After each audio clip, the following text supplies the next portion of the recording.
Assalamualaikum warahmatullahi wabarakatuh. Selamat pagi teman-teman. Kami di sini akan mempresentasikan tentang sejarah peradaban Daulah Utsmaniyah di Turki. Yang mana kelompok kami terdiri dari saya, Muhammad Hafiz, dan Maula Arfawi. Langsung saja kita masuk ke materinya.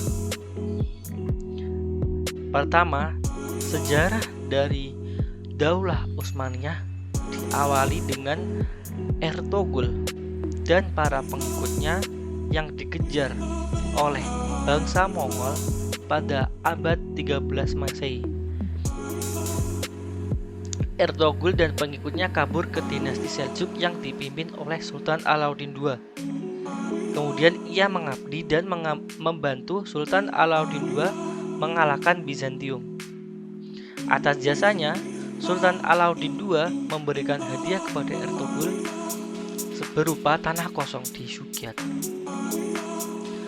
Namun pada tahun 1289, Ertugrul meninggal dunia. Kepemimpinannya dilanjutkan oleh putranya yang bernama Utsman. Namun sayang sekali, pada tahun 1300 Masehi, bangsa Mongol menyerang dinasti Seljuk dan Sultan Alauddin II terbunuh, yang mana kemudian kerajaan atau dinasti Seljuk runtuh dan menjadi kerajaan-kerajaan kecil. Utsman yang melihat kesempatan besar ini kemudian memproklamirkan diri sebagai raja baru dari Daulah Utsmaniyah, yaitu terbentuknya Daulah Utsmaniyah dari kerajaan-kerajaan kecil tersebut. Seiring berjalannya waktu, banyak prestasi-prestasi yang ditorehkan oleh Daulah Utsmaniyah. Yang pertama dari bidang kemiliteran dan pemerintahan. Nah, pada zaman itu para pemimpin Turki Utsmani pada masa pemerintahan pertama adalah orang yang kuat, sehingga kerajaan dapat melakukan ekspansi dengan cepat dan luas. Selain itu, ketangguhan, keterampilan, dan keberanian militer yang sanggup bertempur kapan saja dan di mana saja juga merupakan faktor yang penting.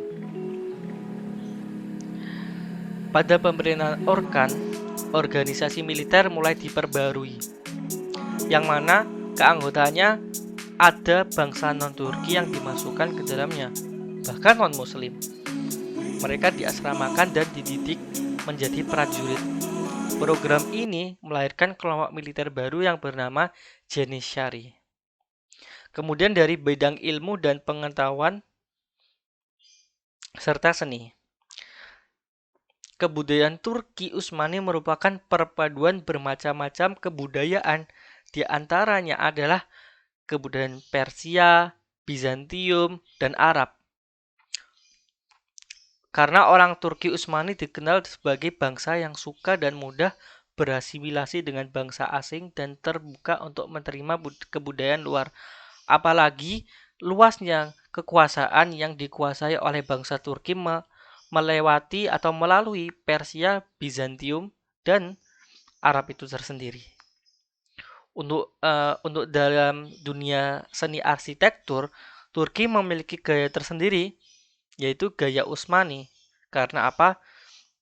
Corak ini muncul saat Turki mengalahkan Bizantium, dan pertemuan dua seni arsitektur ini melahirkan gaya baru. Seperti salah satu masjid yang bernama Masjid Sulaiman. Kemudian yang ketiga adalah bidang keagamaan.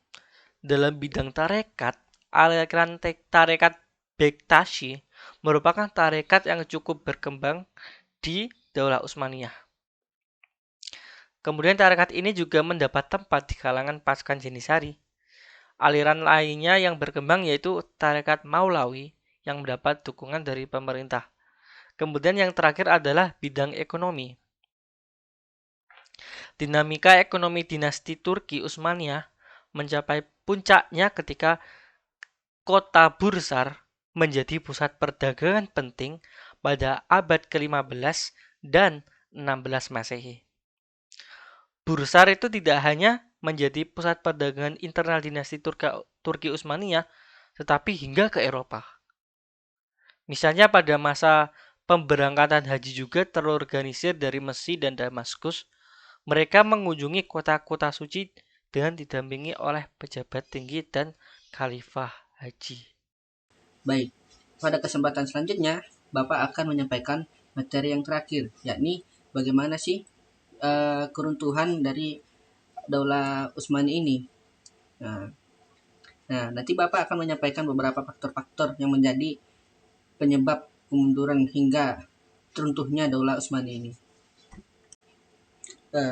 Selama kurang lebih 9 abad, kerajaan Utsmani berdiri, tetapi kemudian mengalami kemunduran karena adanya beberapa faktor yang menyebabkan kemunduran pada dinasti ini.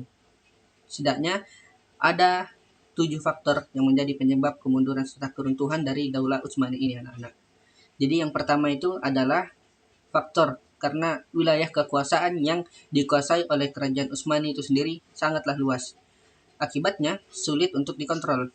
Nah, sedangkan di pihak lain, para penguasa sangat berambisi menguasai wilayah-wilayah yang sangat luas tersebut, sehingga mereka saling terlibat perang terus-menerus dengan berbagai bangsa. Hal ini kemungkinan besar menghilangnya banyak potensi yang seharusnya dapat digunakan untuk membangun negara. Nah, karenanya akibat wilayah yang sangat luas tersebut tadi, jadi menyebabkan kurang bersatunya Daulah Utsmani itu sendiri. Baik, lanjut pada faktor yang kedua, yakni heterogenisasi penduduk. Nah, karena wilayah yang luas berdiam penduduk yang beragam, mulai dari segi agama, ras maupun etisnya, perbedaan bangsa dan agama terkadang juga melatar belakangi terjadinya pemberontakan dan peperangan pada masa itu. Faktor yang ketiga yakni adalah kelemahan dari para penguasa itu sendiri. Nah, ternyata sepeninggal Sulaiman Al-Kanuni, kerajaan Utsmani diperintah oleh sultan-sultan yang lemah dalam bidang kepemimpinannya. Akibatnya, pemimpin-pemimpin tersebut tidak mampu mempertahankan dan menyatukan kembali Daulah Utsmani. Nah, selanjutnya ini adalah faktor keempat, adanya budaya pungli. Nah, apa sih pungli? Pungli itu singkatan dari pungutan liar. Nah, pada masa itu, mulai banyak jabatan yang dapat diraih dengan dibayar.